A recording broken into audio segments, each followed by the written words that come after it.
Assalamualaikum warahmatullahi wabarakatuh. Selamat pagi. Semoga pada hari ini kita bisa jumpa lagi yang apa yang diinginkan, yaitu keterkaitan program dialog khusus.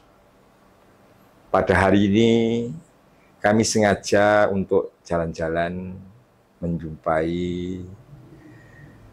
Bapak Kepala Dinas. Kepala Badan, Pak. Oh, ya, Kepala Badan. Ya. Kepala Pelaksana, Pak. Badan Pelaksana Badan Penanggulangan Bencana Daerah Kabupaten Kota Waringin Timur. Dengan harapan nanti para pemirsa mendapatkan sesuatu informasi yang bermanfaat untuk diri sendiri ataupun untuk masyarakat yang lainnya. Kali ini kita akan membahas ataupun mengevaluasi tahun 2024 dan rencana-rencana untuk tahun 2025.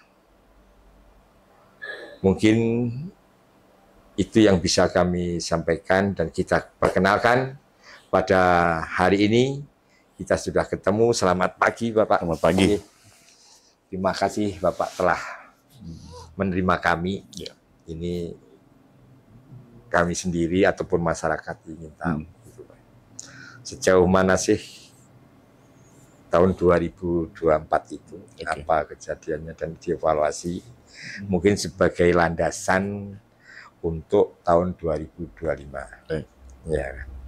Nah, mungkin Bapak bisa sedikit menceritakan apa sih fungsi BPBD ini, supaya masyarakat lebih mengerti, Pak. Monggo, silakan. BPBD itu adalah, kenalkan dulu, Pak, namanya. Nama saya Multazam. Saya Kepala Pelaksana Badan Penanggulangan Bencana Daerah Kabupaten Kota Waringin Timur. Organisasi ini berdiri sejak 2013, Pak. 2013 ada beberapa pergantian kepemimpinan dan saya memasuki di Badan Penanggulangan Bencana Daerah ini Maret 2023, Pak. 23. Iya, jadi masuknya di zona Karhutla sebenarnya. Oh iya. Karena 2023 itu kemarau, Kalimantan Tengah cukup lumayan hebat kebakaran hutan dan lahannya. Di 2024 sebenarnya kita lebih landai sebenarnya dari sisi jumlah maupun kualitas bencana yang terjadi. Tetapi di dalam tidak banyaknya kualitas, tetapi kita juga peningkatan banyak hal. Di antaranya salah satu kita juga peningkatan kapasitas sumber daya manusia.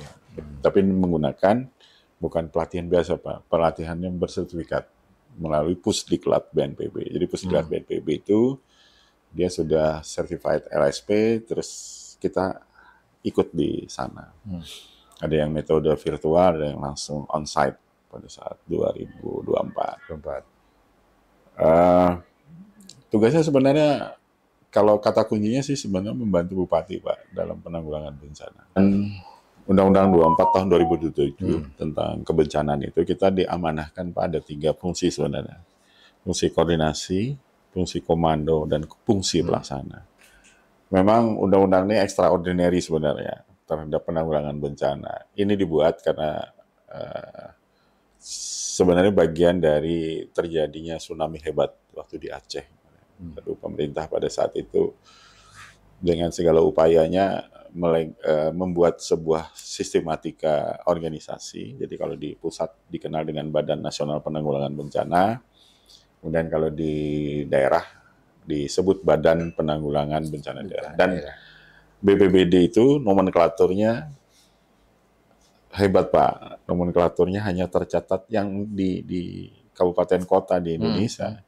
BPBD saja yang punya undang-undang, Pak. Jadi di Undang-Undang 24 2007 itu disebutkan memang clear Badan Penanggulangan Bencana Daerah sebagai kepanjangan tangan dari Badan Nasional Penanggulangan Bencana.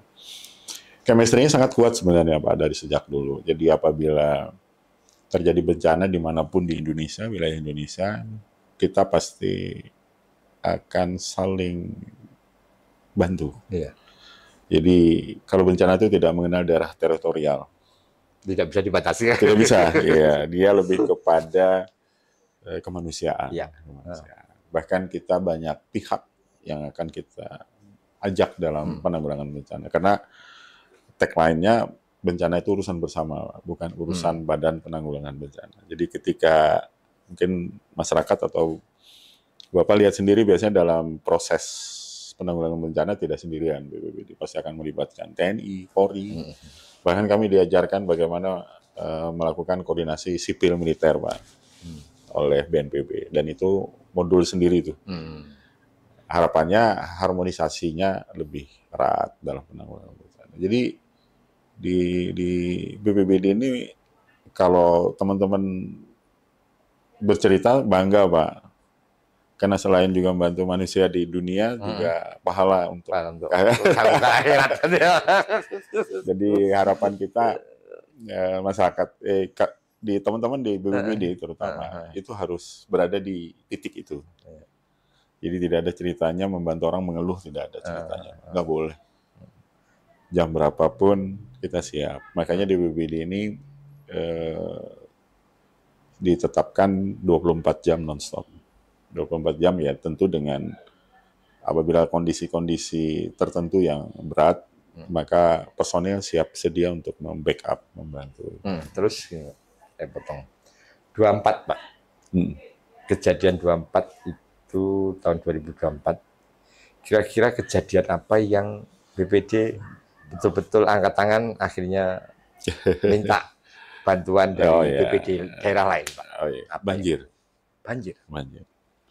Banjir ini memang kalau berdasarkan kita punya dokumen, Pak. Dokumen dalam arti namanya kajian risiko bencana dan sudah berupa peraturan bupati itu.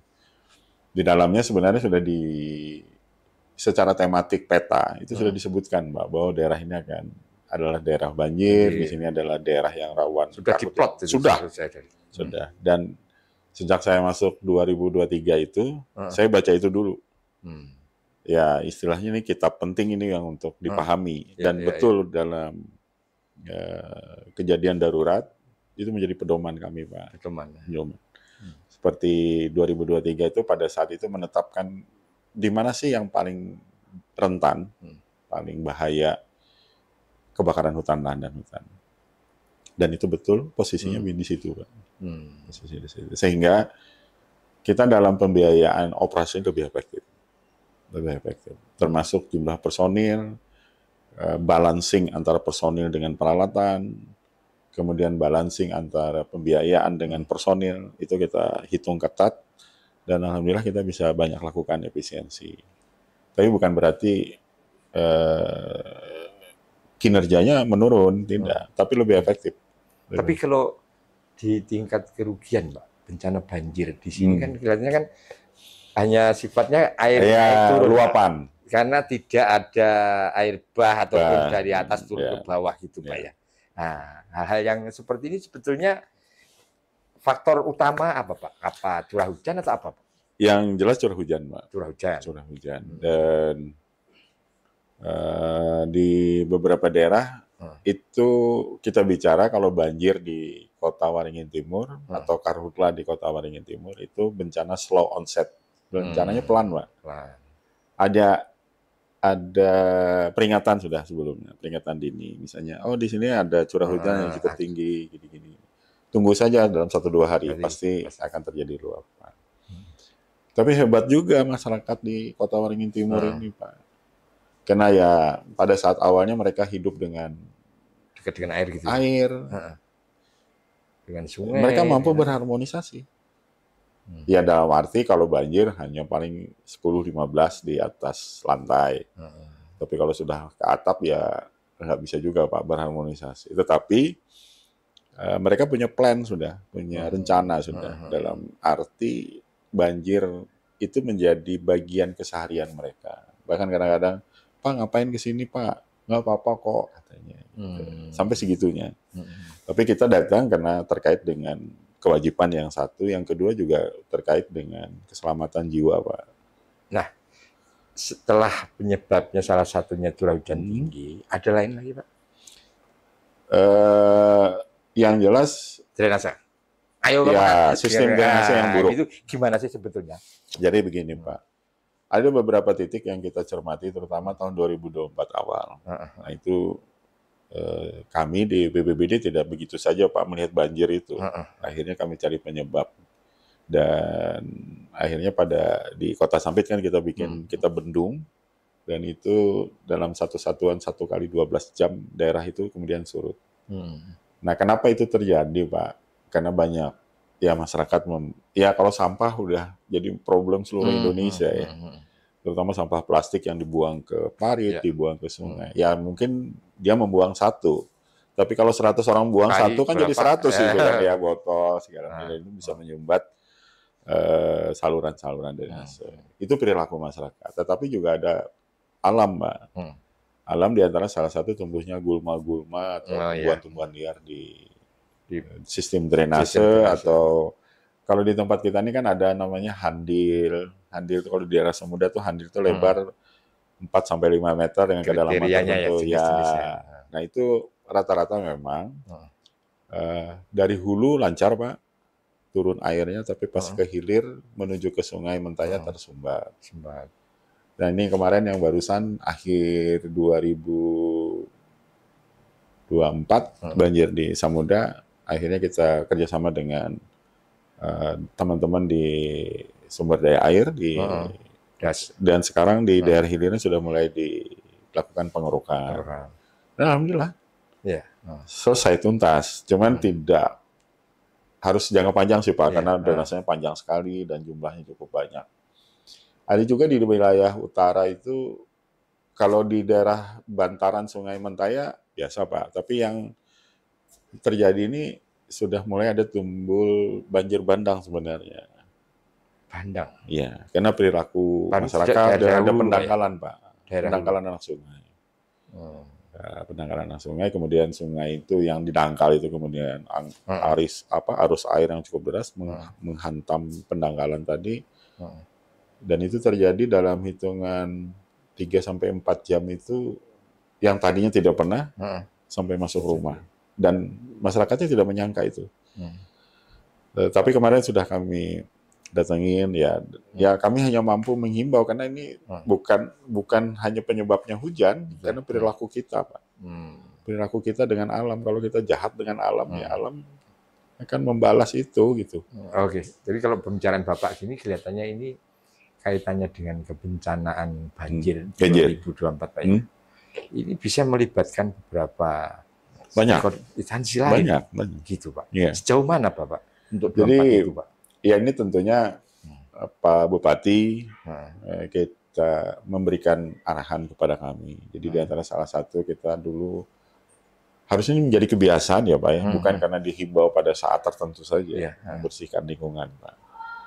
Ini penting sebenarnya, tetapi kita ini kalau nggak disuruh kadang-kadang nggak mau. Ini jadi PR juga bagi kita, karena ya masing-masing sibuk, nggak usah jauh-jauh lah Pak. Kadang-kadang rumput di depan rumahnya aja nggak dipotong, padahal itu depan rumah dia. Nah itu kesadaran itu memang tidak bisa seketika. Penyadaran itu kita lakukan. Tapi ya mudah-mudahan generasi muda nanti. Ya makanya kita sekarang menyasar untuk minta kepada satuan pendidikan, karena kita punya korelasi dengan Satuan Pendidikan Aman Bencana, SPBA namanya. Itu programnya dari BNPB, daerah juga diberlakukan. Sebenarnya bukan hanya fungsi administrasi, tetapi bagaimana kita membiasakan anak-anak usia dini punya perilaku. Iya, kalau anak kecil ngingetin bapaknya, Pak jangan buang sampah, kan malu bapaknya ya. Nah dengan harapan itu, walaupun tidak seperti kita bikin pisang goreng selesai jadi, tapi paling nggak kita bisa menanamkan praktek baik tadi kepada anak. Bahkan mereka perhatian pada peralatan-peralatan pertolongan pertama.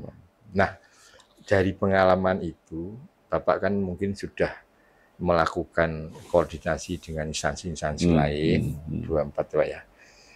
Kira-kira untuk 25 ini Pak, apa yang disiapkan? Baik, kalau kita agak berbeda ya Pak ya kalau banjir ya, banjir. Iya, Kalau banjir ini tentunya kita berharap kalau untuk perkotaan Pak ya, sebenarnya di kota Sampit ini berdasarkan KRB itu memang ada daerah rawan banjir. Seperti yang kejadian di awal tahun 2024 itu banjir di daerah Jalan Sampurna. Itu memang betul setelah dibersihkan di jalan drainase Siratal Mustaqim, kemudian dilakukan bendung, kita arahkan air, alhamdulillah Pak. Setelah itu hujan tidak ada masalah. Dinas lain yang terkait? Banyak sekali Pak. PU ya Pak? PU. Nah, PU kan ahli-ahlinya orang Pak, bagaimana dia ngukur ketinggian air, jalan kemana. Iya, jadi pada saat 2023 itu kan ada juga pembangunan normalisasi saluran yang dilakukan oleh pemerintah pusat Pak. Nah itu di daerah hulu. Nah karena dia lancar daerah hulu, yang daerah hilirnya tidak dibersihkan, ya akhirnya tersumbat itu. Tetapi ada beberapa sungai sekarang sudah dibersihkan. Jadi kami berharap sebenarnya kepada Pak Bupati, beliau sudah beberapa kali sudah mengingatkan kepada Dinas Sumber Daya Air untuk menyiapkan lagi unit ekskavator amfibi, Pak. Dan itu sangat efektif dalam penanganan normalisasi saluran. Yang tahun kemarin ya? Tahun kemarin, tahun ini, Pak. Karena kita punya satu, Pak, masih. Satu unit. Dan kapasitasnya kecil masih. Jadi kita berharap kalau ini bisa ditambah lagi 2-3 unit gitu, Pak. Mungkin, dipastikan banjir perkotaan, insya Allah aman. Karena itu biaya paling murah, karena bisa dilakukan secara swakelola oleh Dinas SDA, kan unit milik pemerintah daerah. Kalau kita sewakan mahal sekali Pak itu Pak. Nah, itu tadi bencana banjir, artinya 24 ini ya kan karena hujan dan karena kondisi drainase. Ya. Terus karena apa ya, perilaku manusianya. Ya. Kira-kira yang 25 tadi sudah kita siapkan untuk cara mengatasinya, Pak. Bukan ya? Kalau kita selalu siap siaga, Pak. Siap siaga. Ya, bencana apapun kita siap siaga. Memang potensi yang terbesar, nomor urut itu karhutla, nomor 2 itu banjir. Tetapi kita jangan lupa ada ancaman abrasi pantai. Pantai kita punya panjang pantai yang lumayan panjang, Pak. Dan tapi kan enggak ada penghuninya, Pak ya. Betul, tapi kan lambat laun kan itu mengurangi jumlah daratan, di mana daratan itu dipakai untuk objek-objek wisata, Pak. Seperti di ujung bandaran. Itu ada abrasi, Pak. Itu ancaman. Kemudian sekarang dikenal dengan bencana hidrometeorologi. Ya. Ini ada kompleks sudah bencananya. Ya banjir itu termasuk, kemudian angin kencang, kemudian angin puting beliung.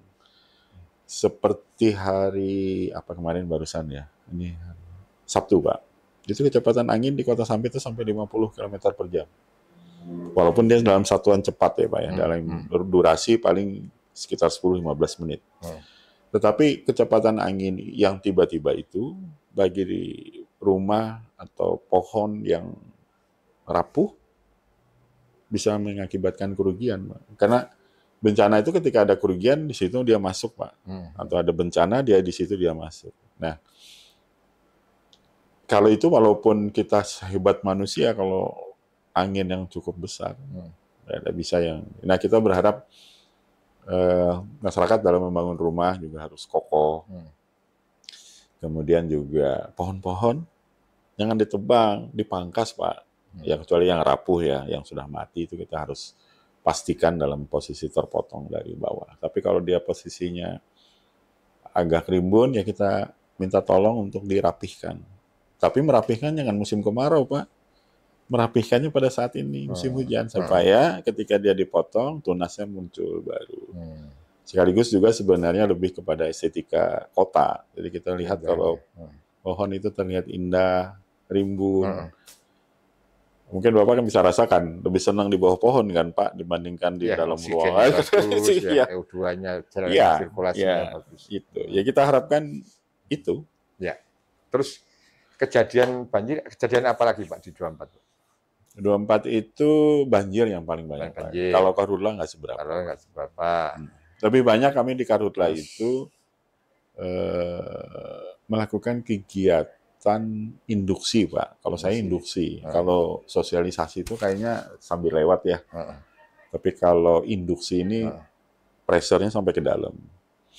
Jadi kami bekerja sama dengan TNI Polri, Pak. Dengan tim juga dari teman-teman Manggalakni. Kita ketemu dengan masyarakat yang membuka ladang baru. Mohon maaf Pak, kebakaran lahan di 2023 itu banyak terjadi karena size up, perluasan Pak. Awalnya 0,1 hektar dibakar buat bercocok tanam. Tapi dimungkinkan karena pada saat itu kita juga habis pandemi Pak. Tentu ekonomi masyarakat kan terganggu ya pada saat itu. Kita paham lah itu. Mereka ingin bercocok tanam sayur dan segala macam. Tapi dia lupa COVID bencana nasional. Iya, dia membakar dengan membuka lahan dengan cara membakar. Di satu sisi memang biaya murah, Pak. Tapi dia lupa bahwa yang dia bakar itu berada di wilayah rawa. Gambut. Jadi akan kita lanjutkan pembicaraan kita yang lebih menarik lagi keterkaitan dengan 25. Tapi maksud sih punya perencanaan bencana ini kan nggak bisa direncanakan gitu kan. Demikian kita lanjutkan.